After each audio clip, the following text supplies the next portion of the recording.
देखिए हमारे किसान अपनी खेती की जितने भी उर्वरक लगता है उसको, जो लाखों करोड़ रुपए हर साल 1 लाख करोड़ रुपए सिर्फ ये 5-6 रासायनिक उर्वरक कंपनियों के लिए दिया जाता है।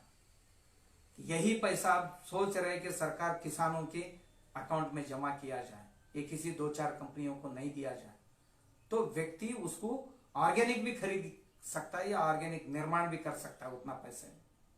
तो मेरे खेत के लिए जितना उर्वरक लगेगा वो मेरी गाय से ही मैं बनाऊंगा। उसके लिए क्या कोई ट्रॉली की जरूरत नहीं है जी। आप सोचिए 1 ग्राम गोबर में करीब करीब 300-400 करोड़ जीवाणु निर्माण करने की क्षमता है उसमें। वैसा देखा जाए तो मेरी देशी गाय की गोबर है ना, 1 किलो गोबर हजारों रुपए में बिकना चाहिए, इतनी क्षमता उसमें। क्योंकि हमें बैक्टीरियाओं की जो पैकेट खरीदते हैं ना मार्केट में, 200-400 करोड़ जीवाणुओं की जो पैकेट है उसको हम 100-150 में खरीदते हैं। वैसा देखा जाए तो गोबर में जो जीवाणुओं की निर्माण करने की क्षमता है वो बहुत बड़ी है। उस ढंग से हम उसको देखते नहीं है। सिर्फ मैं एक आपको गोबर के बारे में ही बताता हूं, गाय कितनी दे सकते हैं आपको। देखिए गाय की यदि आप गोबर के लिए इस्तेमाल करेंगे तो कंपोस्ट के लिए इस्तेमाल करेंगे, उससे जीवामृत बनाएंगे या घन जीवामृत बनाएंगे, या उसी गाय से आप गौ कृपामृतम बनाएंगे। बस एक ही बार बना लीजिए ये गौ कृपामृत, बस आप करोड़ों लोगों को देते जाइए। जो इस गोबर में अवातीय और सवातीय जीवाणु जो है उनको सेपरेट करके, उनको डेवलप करके, उससे आप जीवामृत बना लिया, ये गौ कृपामृत बना लिया। फिर वह गौ कृपामृत आज आप किसी को भी बनाना है तो एक गौ कृपामृत की 1 बॉटल आपको मिल गए 1 लीटर। फिर उसी 1 लीटर से 200 लीटर बैरल के पानी में 1 लीटर गौ कृपामृतम कल्चर डाल के 1 किलो गुड़ और 1 किलो बटर मिल्क यानी छाछ डाल दिया तो 6 दिन में आपको 200 लीटर मिलता है। ये 200 लीटर में है क्या, गौ कृपामृतम में है क्या?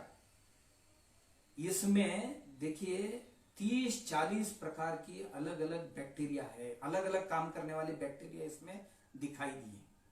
देखिए इसमें जमीन में रहकर काम करने वाली है, बीमारियों के साथ लड़ने वाले जीवाणु इसमें है, ग्रोथ प्रमोट करने वाले भी जीवाणु इसमें है,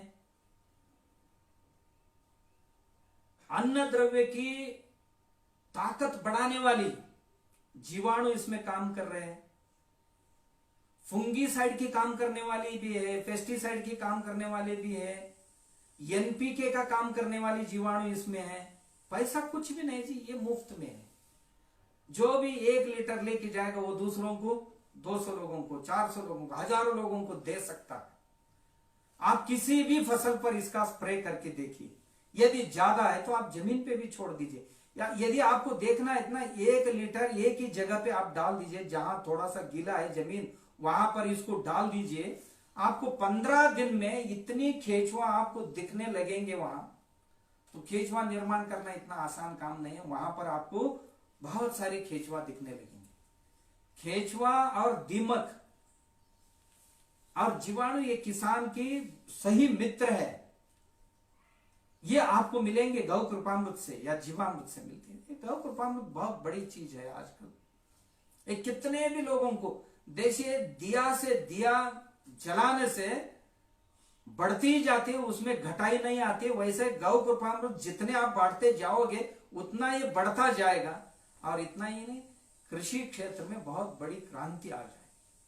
आपकी कोई फसल सूख रही है, पीला पड़ रही है, फिर उसको आप गौ कृपामृत छिड़काइए, 15 दिन में नई अंकुर आपको दिखने लगेंगे पत्तियों की। या आप थोड़ा आधा जमीन में गौ कृपामृत स्प्रे करिए, आधा जमीन में वैसे भी रख दीजिए, आपको 4 दिन में दोनों में फर्क दिखाई देगा। हमने अभी अभी धान में यानी राइस में ये करके देखा, उसमें ताम्र रोग करके एक बीमारी आता है धान में, उसको स्प्रे कर दिया तो तुरंत तीसरे दिन ही हमें उसका रिजल्ट मिल गया। या किसी फल के पेड़ पर आप इसको स्प्रे करें, कोई भी फसल पर इसको, कोई गन्ना वाले है तो गन्ने पे स्प्रे करें, आपको तुरंत 4-8 दिन में रिजल्ट दिखने लगेगी। क्या गाय और क्या देना चाहिए आपको? 100 एकड़ जमीन है, 50 एकड़ जमीन है, आपके पास 1 लीटर गौ कृपामृत की कल्चर है ना, ये काफी है उसके लिए।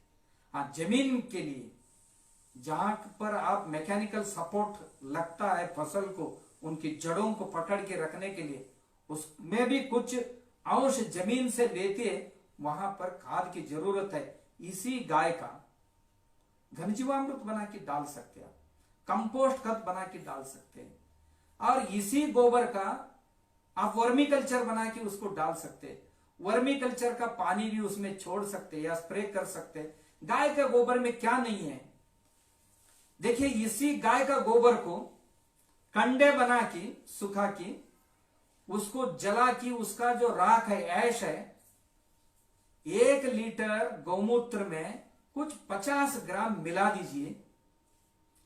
फिर बाद में आप उसको पानी में डाल के स्प्रे करेंगे तो कोई भी एनपीके की जरूरत नहीं पड़ेगा। और ये राख है ना, इसको स्प्रे करेंगे तो फसल पे कोई कीड़ भी नहीं आएगा, क्योंकि कीड़े जब पत्तियां खाने आएंगे ना, तब उसके मुंह में कुछ मट्टी की कण या ऐश की कण, राख की कण आएंगे, भस्म की कण आएंगे, तुरंत तो छोड़ के भाग जाते हैं।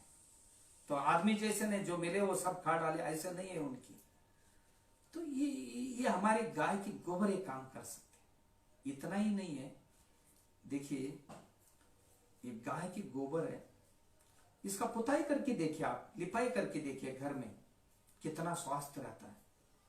घर में इसको पुताई करेंगे, लिपाई करेंगे नीचे,